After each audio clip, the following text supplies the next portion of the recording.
ಕೇಳ್ಕೊಳ್ಳೋದು. Corona ವಿರುದ್ಧ ಸಮರಕ್ಕೆ railway ಇಲಾಖೆ ಕೂಡ ಸಾಥ್ ಕೊಟ್ಟಿದೆ.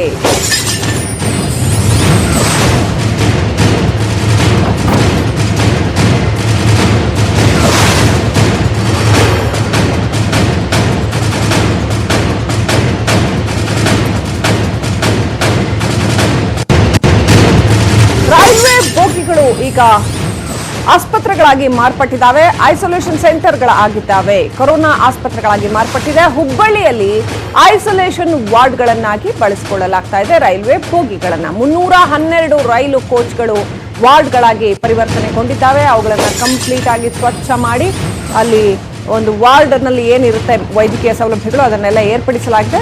ರೈಲ್ವೆ ಬೋಗಿಗಳನ್ನ ಐಸೋಲೇಷನ್ ವಾರ್ಡ್ಗಳನ್ನಾಗಿ ಮಾರ್ಪಡಿಸಲಾಗಿದೆ. ಪ್ರತಿಯೊಂದು ಕೋಚ್ನಲ್ಲಿ 9 ವಾರ್ಡ್ಗಳು, ಪ್ರತಿ ವಾರ್ಡ್ನಲ್ಲಿ ಚಿಕಿತ್ಸೆಗೆ ಬೇಕಾಗಿರ್ತಕ್ಕಂಥ ಎಲ್ಲ ವ್ಯವಸ್ಥೆಗೆ ಸಿದ್ಧತೆ ಮಾಡಲಾಗಿದೆ. ವೆಂಟಿಲೇಟರ್, ಡ್ರಿಪ್ಸ್ ಅಳವಡಿಕೆಗೆ ಬೇಕಾಗಿರ್ತಕ್ಕಂಥ ವ್ಯವಸ್ಥೆ ಮಾಡಲಾಗಿದೆ. ಹಾಗೆ ಟಾಯ್ಲೆಟ್ಗಳನ್ನ ಸ್ನಾನದ ಕೋಣೆಗಳನ್ನಾಗಿ ಬದಲಾಯಿಸಲಾಗಿದೆ. ಪಾರದರ್ಶಕ ಪ್ಲಾಸ್ಟಿಕ್ ಪರದೆಯನ್ನ ಜೋಡಣೆ ಮಾಡಲಾಗಿದೆ. ವೈದ್ಯಕೀಯ ಸಿಬ್ಬಂದಿಗೆ ಪ್ರತ್ಯೇಕ ವಾರ್ಡ್ ರಚನೆ ಮಾಡಲಾಗಿದೆ. ಹುಬ್ಬಳ್ಳಿಯ ರೈಲ್ವೆ ವರ್ಕ್ಶಾಪ್ನಲ್ಲಿ ಇದೀಗ ಭರದಿಂದ ಕಾರ್ಯ ನಡೀತಾ ಇದೆ. ರೈಲು ಹಾಳಿಯ ಮೇಲೇನೆ ಕೊರೋನಾ ಆಸ್ಪತ್ರೆ ಸಿದ್ಧವಾಗಿದೆ. ದೃಶ್ಯಗಳಲ್ಲಿ ನೋಡ್ತಾ ಇದ್ದೀರಿ ಯಾವ ರೀತಿ ರೈಲು ಬೋಗಿಗಳನ್ನ ಕೊರೋನಾ ಆಸ್ಪತ್ರೆಗಳನ್ನಾಗಿ ಮಾರ್ಪಡಿಸಲಾಗ್ತಾ ಇದೆ. ಅದಕ್ಕೆ ಬೇಕಾಗಿರುವಂತಹ ಎಲ್ಲ ಸ್ವಚ್ಛತಾ ಕ್ರಮಗಳು, ಶುಭ್ರತೆ ಮತ್ತು ಅದಕ್ಕೆ ಬೇಕಾಗಿರುವಂತಹ ವ್ಯವಸ್ಥೆ ಅಲ್ಲಿ ಅದನ್ನೆಲ್ಲವನ್ನು ಕೂಡ ಕೈಗೊಂಡಿದ್ದಾರೆ. ಪ್ರತಿಯೊಂದು ಕೋಚನ್ನು ಕೂಡ ಒಂದೊಂದು ಆಸ್ಪತ್ರೆ ರೀತಿಯಲ್ಲಿ ನಿರ್ಮಾಣ ಮಾಡಲಾಗಿದೆ. ಸೊ ಒಂದು ಆಸ್ಪತ್ರೆಯ ವಾರ್ಡ್ ಯಾವ ರೀತಿನಲ್ಲಿರುತ್ತೆ ಅದೇ ರೀತಿಯಲ್ಲಿ ನಿರ್ಮಾಣ ಮಾಡಲಾಗಿದೆ. ಅಲ್ಲೆಲ್ಲ ಕ್ಲೀನ್ ಮಾಡಿ ಅವುಗಳನ್ನ ಒಂದು ಆಸ್ಪತ್ರೆಯ ವಾರ್ಡ್ ರೀತಿನಲ್ಲಿ ನಿರ್ಮಾಣ ಮಾಡಲಾಗಿದೆ.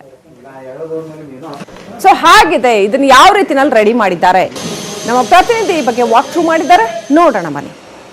ದಿನದಿಂದ ದಿನಕ್ಕೆ ಕೊರೋನಾ ಮಹಾಮಾರಿಯ ವೃದ್ಧನರ್ತನ ಹೆಚ್ಚಾಗುತ್ತಲೇ ಇದೆ. ಮುಂಜಾಗ್ರತಾ ಕ್ರಮವಾಗಿ ರೈಲುಗಳನ್ನ ಐಸೋಲೇಷನ್ ವಾರ್ಡ್ಗಳಾಗಿ ಕನ್ವರ್ಟ್ ಮಾಡಲಾಗ್ತಾ ಇದೆ. ನಾವೀಗ ಹುಬ್ಬಳ್ಳಿಯ ರೈಲು ನಿಲ್ದಾಣದಲ್ಲಿದ್ದೀವಿ. ದೃಶ್ಯದಲ್ಲಿ ಗಮನಿಸಬಹುದು, ಈಗಾಗಲೇ ಒಂದು ಸಿದ್ಧಪಡಿಸಲಾದಂತಹ ಐಸೋಲೇಷನ್ ಕೋಚ್ ಸಿದ್ಧವಾಗಿ ನಿಂತಿದೆ.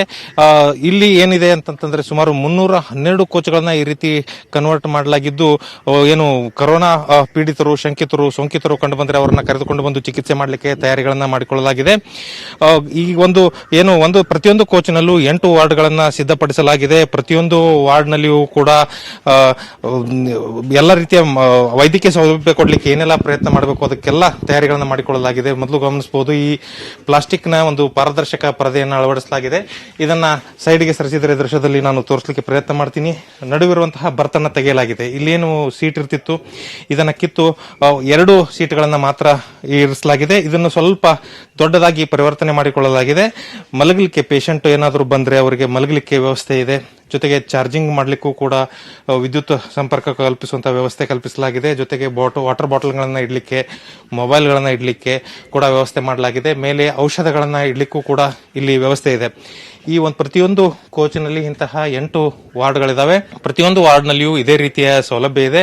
ಪ್ಯಾರಾಮೆಡಿಕಲ್ ಸಿಬ್ಬಂದಿಗಳಿಗೂ ಕೂಡ ಕೊನೆಯ ಒಂದು ವಾರ್ಡ್ನಲ್ಲಿ ಅವಕಾಶ ಕಲ್ಪಿಸಲಾಗಿದೆ. ಅವರು ಕೂಡ ಅಲ್ಲಿದ್ದುಕೊಂಡು ನಿವರ್ಗ ಇಡ್ತಾರೆ. ಸೋಂಕಿತರು, ಶಂಕಿತರು, ಚಿಕಿತ್ಸೆ ಪಡೆಯುತ್ತಿರುವಂತವರ ಮೇಲೆ ಅವರು ಸತತವಾಗಿ ನಿಗಾ ಇಡ್ಲಿಕ್ಕೆ ಏನೆಲ್ಲ ವ್ಯವಸ್ಥೆ ಬೇಕು ಅದನ್ನು ಮಾಡಲಾಗಿದೆ.